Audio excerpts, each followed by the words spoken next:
Hello, thanks for tuning in, everybody. This is Ken Larson with the Gauntlet, and we are talking tonight to Angerhead guitarist Eric Beard. How you doing, Eric? I'm doing good. How you doing, man? I'm doing well too. I wish it was a little warmer. Where are you calling me from tonight? Santa Clara, California. So we're about ready to get hit with a big rainstorm tonight. So I don't think it's as cold as where you're at, but it's all relative, I guess. Yeah, absolutely. Okay, so I like your record. It's very solid, packed. Thank you. Uh, Thank you, man. Appreciate it. you bet. And I've spent some time listening to it, and but I didn't get any pictures or anything with your promo pack or any background. So if I ask some questions you think I should already know, I'm sorry. That's all good. It's all new to me too. All right. So, Anything goes on my interviews. Sometimes we end up just bullshitting, or yeah. so I'm not gonna say what are your top 3 influences. I'm not gonna ask the questions that everybody asks. I'm just gonna try to, talk to you about Yeah. the music and the band. So, No problem.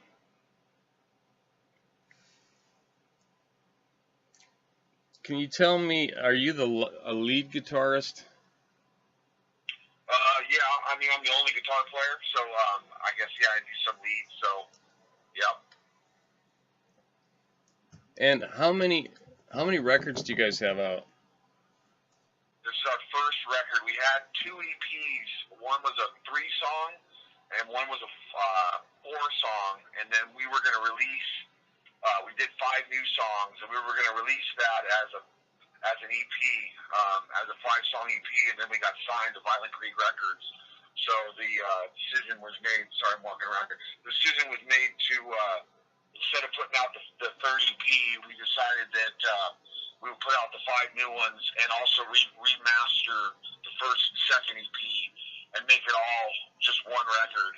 And so I think the bonus to that is, it's we don't have any of the first CD in print anymore, and we were down to, maybe 50 left of the second CD or EP. So now we have it all in one spot. Everything Angerhead has done to this point is on the record, remastered, and you have one CD and have everything on it. Cool. Well, it grows on you. It definitely grows on you. The music does. And the first time you hear it, there's something else there, going on, something maybe a little bit special. But I wanted to ask you, is there a common theme in this record, or is it a collection?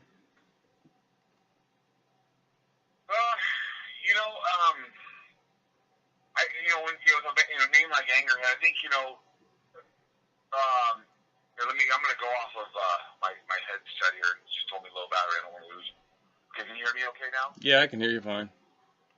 So basically,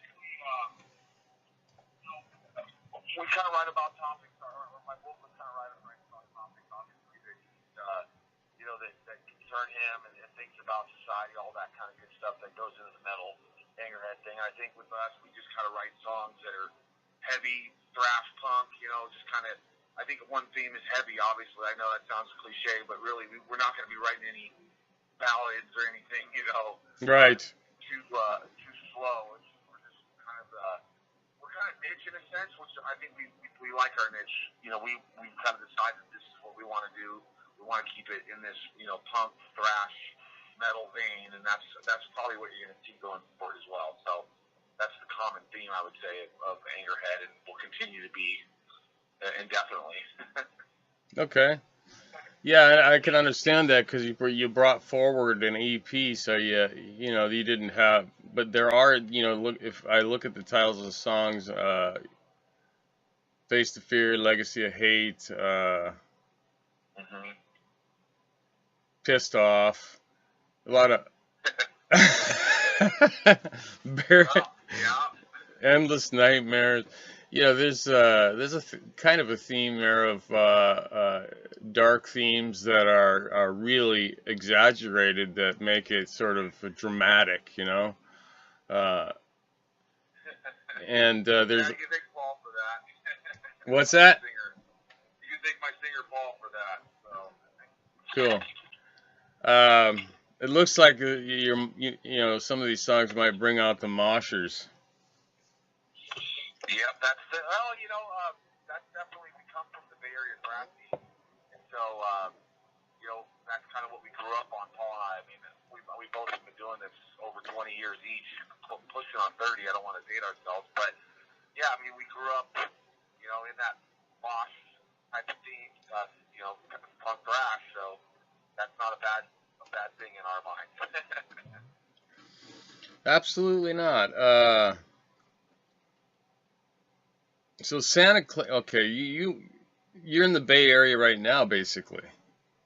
Correct. I am right in the Bay Area, about an hour south of San Francisco. Cool. So South Bay. South along like Highway 1 or? That's a little farther south, 101 basically, and then it goes to the 1, which goes down near like Santa Cruz and Monterey.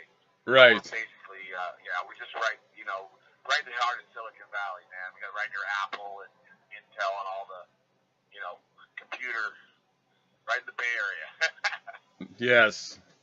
Near Palo Alto, I imagine. Yeah. Palo Alto's probably 15, 20 minutes north from me, so yes, right there. Cool. Okay. I was gonna ask you how you arrived at your name and what that means, but I think I know. It's a cool name. It's like one of those names where you go, I'm sure I've heard of these guys before. In fact, I was talking to one of my partners today, and I said I'll be interviewing Angerhead tonight, and he goes, "Oh, Angerhead, I know them," and I'm like, "Are you sure?" He said they sound familiar, So anyway, well, yeah, everybody knows that. Well, I'm not sure if you know the story. I mean, I was a one-man metal band called Angerhead originally, and so I used to go on stage with video screens, and I would play along and do the Angerhead. I was Angerhead basically, and I learned kind of quickly after about 3 or 4 shows that I could play guitar really well, but my singing wasn't the best. So I wasn't at the level as our singer now, Paul, and so I kind of retired that name and that band just because it was cool. It was what I was doing was definitely unique and different, but I just couldn't sing, and I decided to start another project, and then I was in another project for about 5 years called Bomb and Scary, which was it was a 2-man band at first, and then we got a full band. But then after I left that band, I came back to do with Paul. His voice matches the name Angerhead even more than I could ever imagine. So kind of brought the name back again as Angerhead as a full band. So that's kind of the story of the name. And it's weird because the name Angerhead, there's Motorhead, there's Machine Head, and somebody brought that up a couple of years after we were the band name, and I hadn't even thought about Machine Head or Motorhead when I thought about Angerhead. So it was kind of weird. You think that would be the first thing that you think about, it's Motorhead or Machine Head, but honestly, I think the word anger kind of gets you away from thinking about Motorhead or Machine Head. I don't know. It sort of takes your mind in a different way. So yeah. At least that's what I think. Yeah, it does. In fact, I didn't even think of that. Yeah, it's weird. A lot of people don't realize that. I was like, well, someone's like, there's a lot of head bands. I'm like, well, actually, you think about it, there probably is. So, anyway. All right, so you are the glue that's held this thing together through 20 years of trial and error and different projects and things like that. Well, I think for the Angerhead project, Paul and I, it's pretty much Paul and I as far as the new Angerhead, what you see now. I mean, the original Angerhead that I did was only when we played a couple shows. We opened up for Exodus and stuff like that back in the day, but that wasn't really, I didn't consider that. That was sort of a project I was doing. The Angerhead that we're doing now, the band, I mean, this is a lot more serious, a lot more, I think, on a different level than what I ever did by myself. So Paul and I have been doing this probably 6 years now. Paul's the vocalist, and him and I really started this band.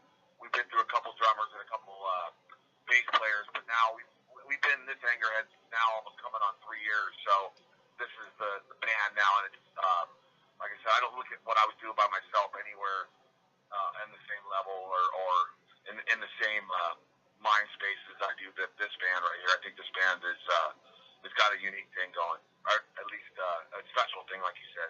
Yeah. So, Fueled by Rage, how long's it been dropped? It came out December 2nd, so it's been like 2 weeks. It's been out. And have you been able to count any sales or anything like that? No, I mean we had our CD release party, and we have vinyls. We probably sold. We had 40 of them there of the vinyls, and we sold probably I think like 20. And then we also sold about probably another 25 CDs. So that was just from our local fans. But as far as online, the record company will give us that. So we've had a lot of people go online and buy off a line, you know, like my mom and my sister. I'm just kidding.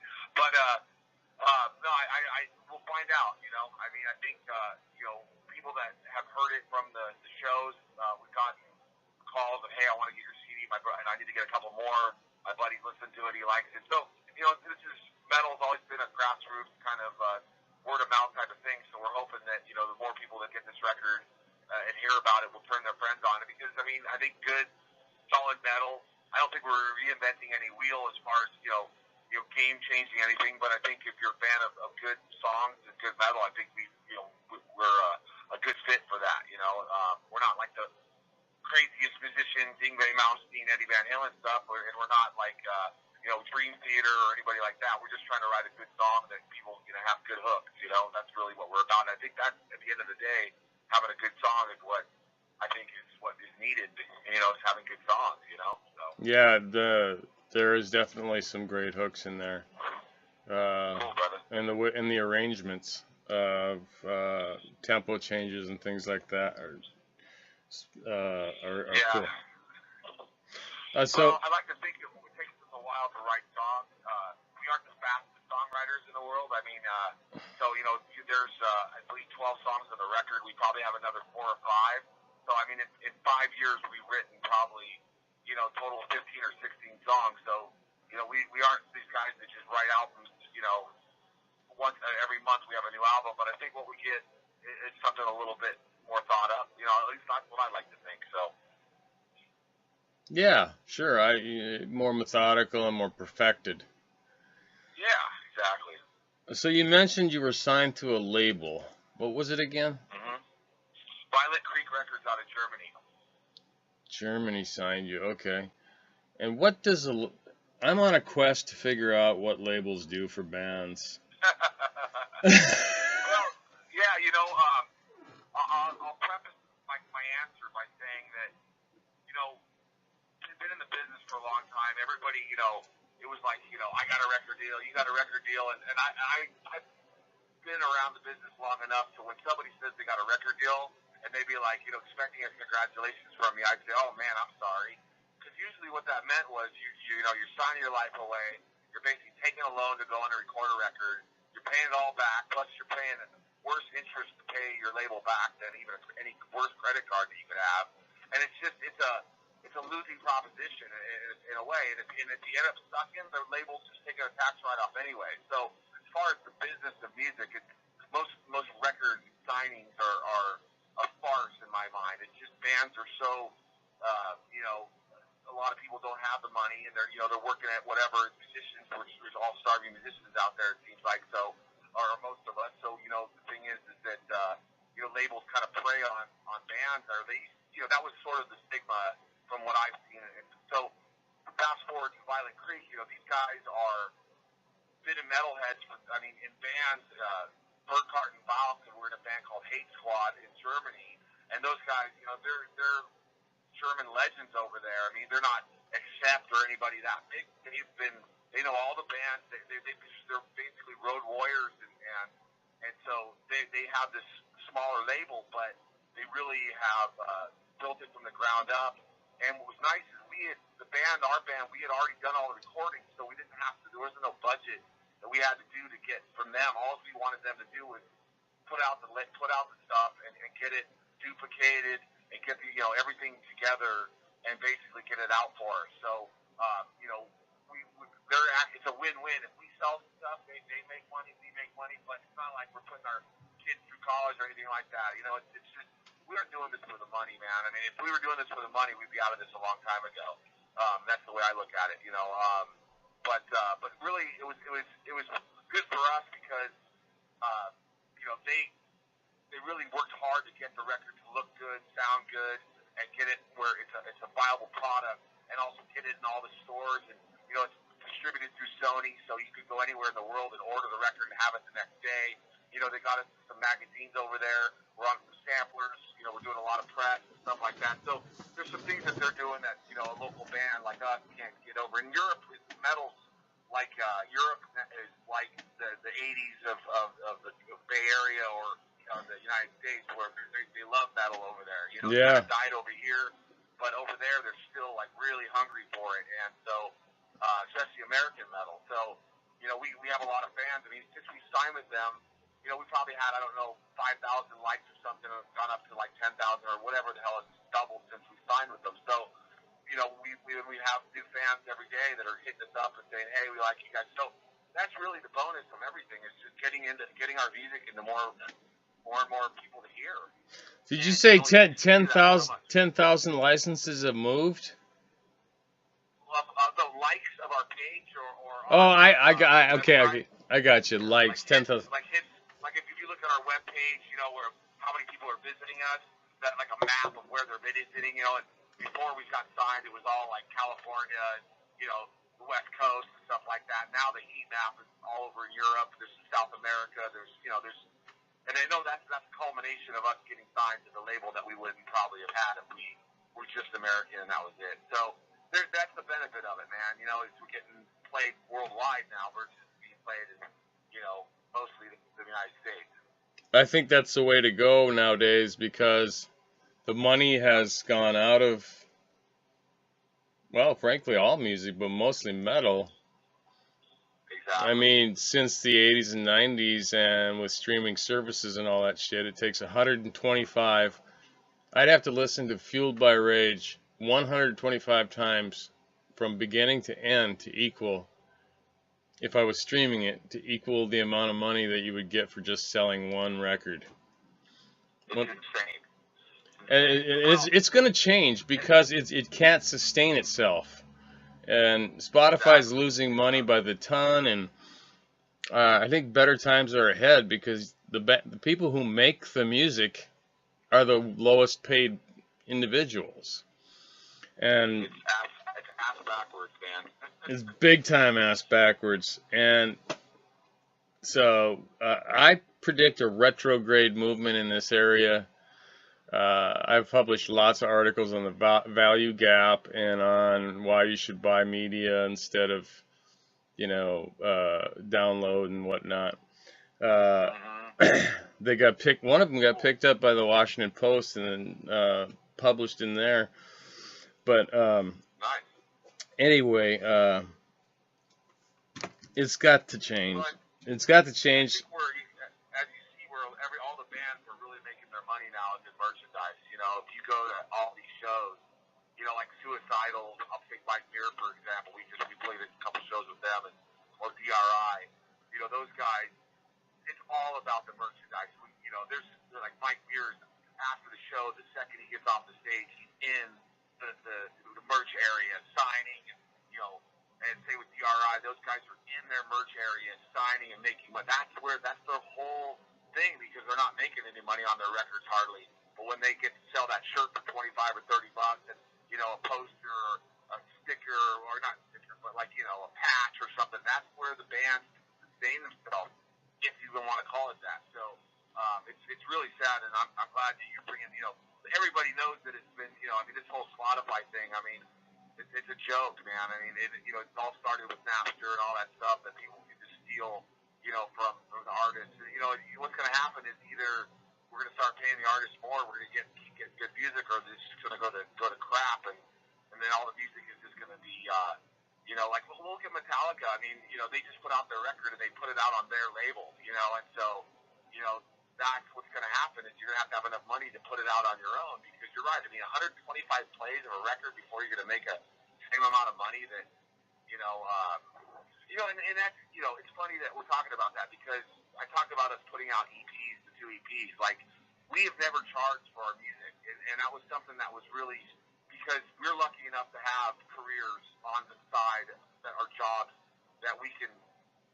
We're not in this for the money. You know, we don't need the money per se. We're not millionaires, but we do well enough to where we've never charged for our music. So that's why when we did our EPs, we would just give it to people. You know, and people would come to the shows and say, hey, how much is your EP? We'd say, hey, it's $5. And they said, well, we don't have $5. And then here you go, take 2. It's just like you're kind of supporting the band. And so that was the thing when we went to do this record. We didn't have any more EPs. And the label's like, wow, you've given away a lot of these songs that are on here. So, well, let's remaster it. But it's like we're about ready to give away this next, pretty much the record. It's hard for us not to want to give our music away because we realize that, you know, we never really made money on that before. And so the record is really hopefully just to get back our duplication costs and ultimately for us to get enough money where the label's going to want to put us in and pay for the recording for the second record. That's really why we're doing this is that, you know, we'll still do a second record self-funded anyways, but it would be nice if the label got behind it and so they could, you know, we could do a little bit more time in the studio, do a little bit more on tones and get a little bit, you know, better, even better product than we do. And then hopefully that's our ultimate goal of signing is to, you know, not have to self-produce the whole thing ourselves, you know. Sure. Yeah, there aren't even A&R people anymore. Yeah. Outlook and I mean, it's almost like American Idol and some of that crap is producing musicians the next generation in a laboratory or something. But it's scary, yeah. That would be frightening. And so you guys are doing yeoman's work. Now, what's your career, if you don't mind my asking? Well, I'm in sales. I'm in sales and then medical and dental sales. So everybody's got needs help. So it's a good business. And then you know we have our singer does he's a manager for some solar company. So yeah, we all do our day jobs, you know, as you have. But so yeah. So you're in medical sales. That's a very one of the great sales jobs. I used to be in software sales, which was the golden egg of selling because the profit margin was 90%. But I chucked it all to be a metal journalist, and boy, that's it's a wake-up call. Let me just say that. But I really love what I do. I really do. So given that you have these careers, that'll limit your touring lengths, doesn't it? Correct. Yes. Well, it limits it, but when we do tour, it's done right. So I'd rather go out on tour and be rested, be fed, have it done right, and maybe do a couple less dates than to go out and eat rats on tour and be on tour for 4 months, you know? Yeah. So, you know, touring for us is, you know, a week. You know, we did DRI for 4 or 5 days, or I can't remember, 3 or 4, whatever it was. Felt like 5 days, but you know, there's not going to be any like major length tours for us in the near future, more than at the most 2 weeks. And I think that you know, if we ever were to got approached to get on a tour, I think all our jobs would be open-minded to doing it. But the reality of it is that we're trying to be word of mouth and just get people to listen to our music and go online, and we're going to try to do more videos because a lot of people aren't getting out of their houses. They'd rather sit in front of the computer and watch your videos. I mean, as much as I love playing live more than the next guy, it just seems like the days of when I was younger, it was all about touring, and I was out on tour like shit. I don't know, 100 days a year. And that's the way to everybody. And that's still an avenue. But I think the internet, hate it or like it, it's created a different way to access people without even leaving your house. Right. Yeah, it's made a lot of sedentary people. Yes. So 2 weeks is a respectable tour, man. There's still tons of bands that do little 2 week stands. Oh yeah, oh yeah. I mean, and that's our plan next year is to get over to Europe and do a couple of some festivals with the label, hopefully in June or July. So that'll be a couple weeks out there, and then possibly do another 2 week tour, possibly up and down the West Coast here. So I mean, that's our goal. Whether it happens or not will be obviously remain to be seen. But you know, I think that, and you know, maybe a couple more videos and really push those out. Videos are always cool too because you know you can control everything, looks good, everything sounds good. So you know, I think our video's got 5,000 plays or something. So if we put out another video, another 5,000 plays helps. You know. So. Yeah, I'm gonna use that video in the interview article, if you don't mind, because I want to give people a taste before I start talking to you. They're not gonna, know how to understand what we're talking about. Exactly. So, how are you one of the writers? Yeah, I write all the music, and Paul writes all the vocals. Paul writes all the vocals and the the vocal melodies that there are. Pretty much, yeah. I mean, together, him and I, the process is usually I'll come up with the guitar. I mean, it's not solely me or solely him, but usually the process is I'll come up with a guitar riff, and I'll show him, and he'll say, I like that, let's go with that, and then he'll kind of bounce some ideas off, and then we'll kind of go into the practice studio, and kind of start jamming around with the drummer, the bass player, and kind of just put it together. And then 2 or 3 months of playing it, or sometimes 6 months to a year of playing it over and over, we finally finalize it. And then that's pretty much how the process goes for each song. Oh, cool. And did you have a producer for this record?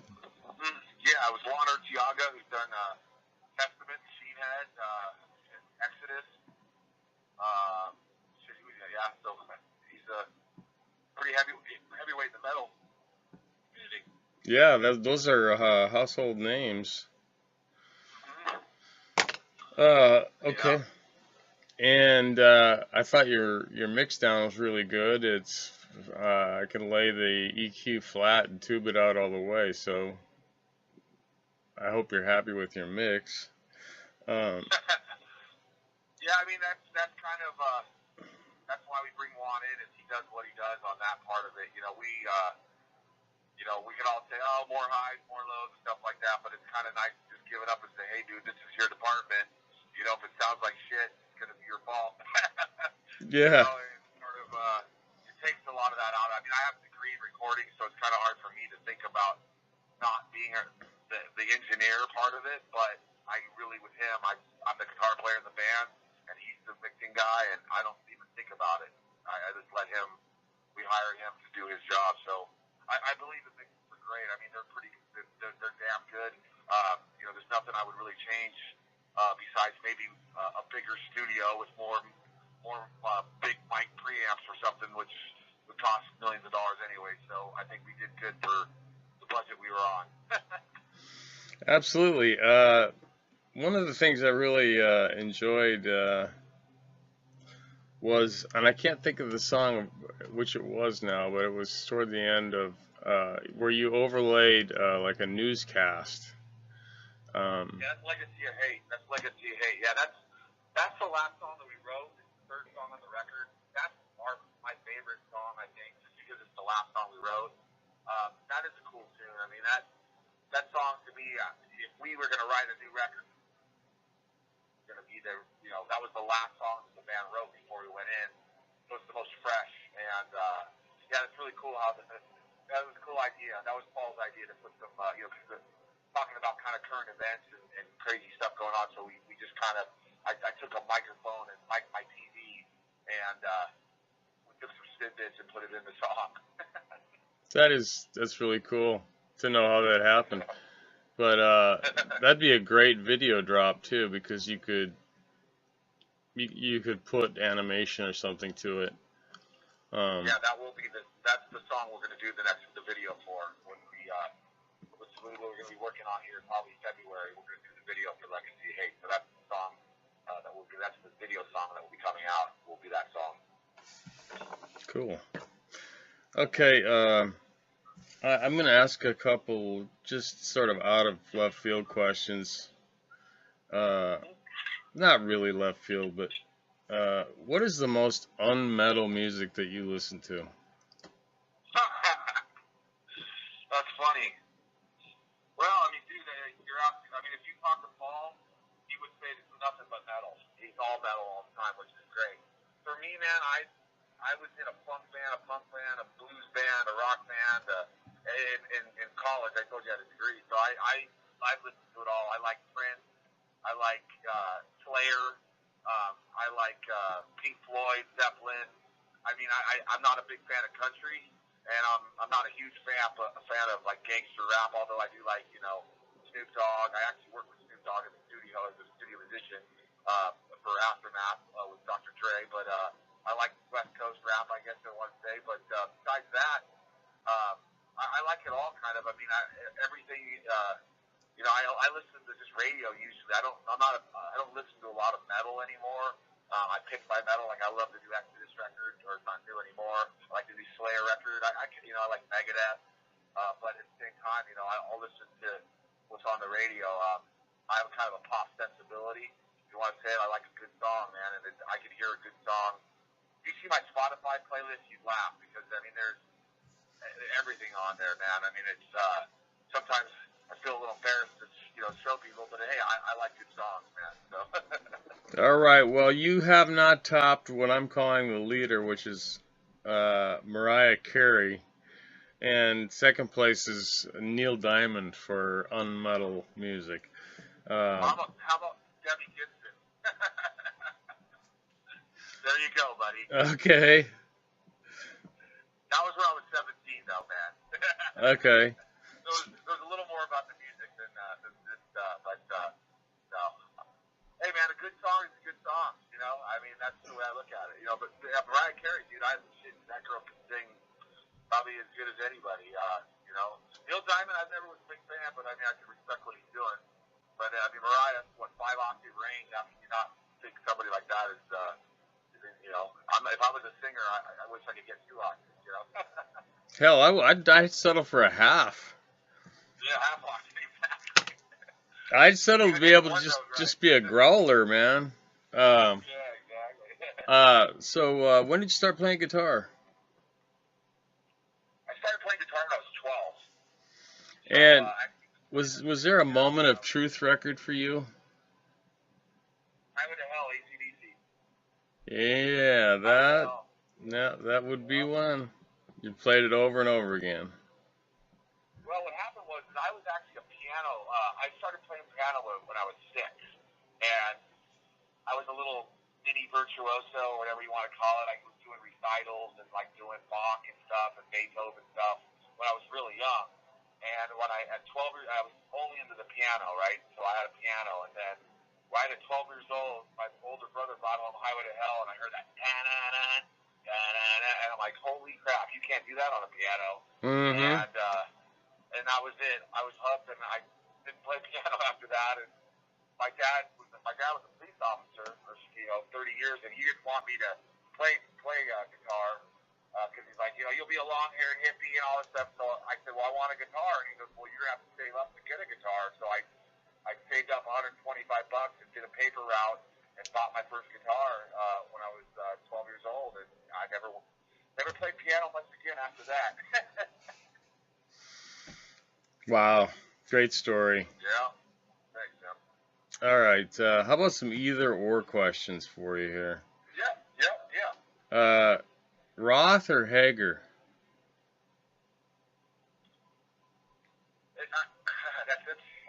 That's a good one. It has to be Roth. I mean, God, maybe Roth and Van Halen was the region. Those guys kicked ass. I love Sammy Hagar as well, but if I was on a desert island, I'd think it'd be Roth Van Halen over Hagar. Okay, I would too. Dio? Yeah. Ronnie James Dio or Ozzy? Oh man. Kind of tough, That aren't? was oh man, you know what? Survivor record was top 5 of my life, and then Ozzy, the first 3 records, Bark of the Moon, Ultimate Sin. Man, that would be Dio and Rollover is great if I said Ozzy. So I can't. It would be. I'm sorry, I couldn't.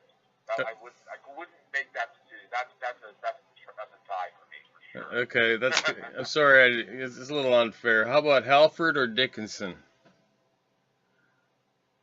God, those are great questions, man.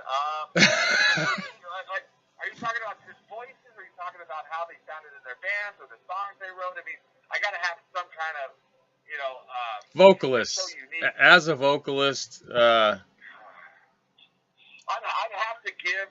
I mean, this is really close to, but I'd have to give the nod to Halford, just because Screaming for Vengeance. And although Dickinson's badass too, I would have to give it to Halford, just because I don't know, Halford's a metal god. yeah, Screaming for Vengeance was one hell of an album. Or Defenders of the Faith, man. Oh, yeah. Yeah. All right. Are you familiar with Brad Delp? Absolutely, Boston, yes. Okay, Brad Delp versus Freddie Mercury. For me, man, I would say Boston. For me personally, I always dug Freddie Mercury, but Boston, that Brad was just, I've read a couple stories about Brad. He had a really tragic ending with this whole thing. I don't know if you know what went down with him, but yeah, he had a charcoal grill and killed himself. Yeah, he was he was getting accused of weird stuff, but anyways, for me, Boston with his voices, I just have so many memories of driving down this, in summertime, listening to Boston and all those great songs. But Freddie Mercury, he had some great ones too. They just didn't touch me as hard as, they touched me, but not as touch. I don't want to say touch me physically, because that's Freddie Mercury for you. But for me, Boston definitely, just the tunes and stuff, I really dug. I was never a huge Queen fan, although their songwriting and stuff is a legend. But for me, if I was had one of those records on a desert island, I would pick Boston over Queen, over Freddie. Yeah, I think I would too. It'd be a tough choice, but Delp was a I don't know. His vocals were just so like, let's party. It was just, you know what I mean? It was happy and upbeat. Yeah, it's like, I see my Marianne, blah blah blah. It was good stuff. It's timeless too. So was he suffering from depression, or I know this is. Oh yeah. It was depression, and he got accused of molesting his 14-year-old daughter, or his girlfriend's 14-year-old daughter, and they were gonna go to trial or something. So there was, I think, not only the depression, but that, and I don't know if he was guilty or not, but that was enough to. I think he went to his car and put the I thought it was the car the carbon monoxide or something like that. Maybe it was the charcoal thing you were saying, but it was one of those two. Really sad. Yeah, really sad. When I read that, I just, oh man, it was just like a sock in the gut. Okay. I really didn't have a lot of fanfare. It was kind of strange. Like, I didn't really hear a lot about as much as I would have thought. Or maybe at least in California, it was kind of like a blip. And it was like, wait, hold on. What did they just say? That Brad Delp? What? And for me, it was big, but it didn't seem like it got as much press as it deserved in my mind, because that guy was killer. So yeah. Okay. Is there anything you want to talk about? Anything you want to tell your fans? No, I mean, just basically go to anytime you need to know what we're doing. Angerhead.com, Angerhead.net. Check out the record, and if you like it, just tell your friends about it. That's all I can say. If you don't, you don't. But if you do, tell people that are in the metal, check it out. All right, and where can people get the music? Amazon. It's on Amazon, eBay, iTunes. If you can email us at the website, which we have, we can sell it to you as well. But I think the easiest e-commerce sites are those three: eBay, Amazon, or iTunes. Okay. All right, well, folks, you've been listening to Angerhead, Eric Beard, and we've been talking now for about 40 minutes, covered a lot of ground. Go get this record or listen to the video. If you like it, get the record. Support the band financially through media, and I'll say to you, Eric, you're a fine gentleman, and I could talk to you a lot longer, but now I've got another one coming up here. So I appreciate your time, and I hope you have a happy holiday and a good evening. Thank you for having me, man. Appreciate you doing what you do. Have a good day, man. All right, you too. Bye-bye.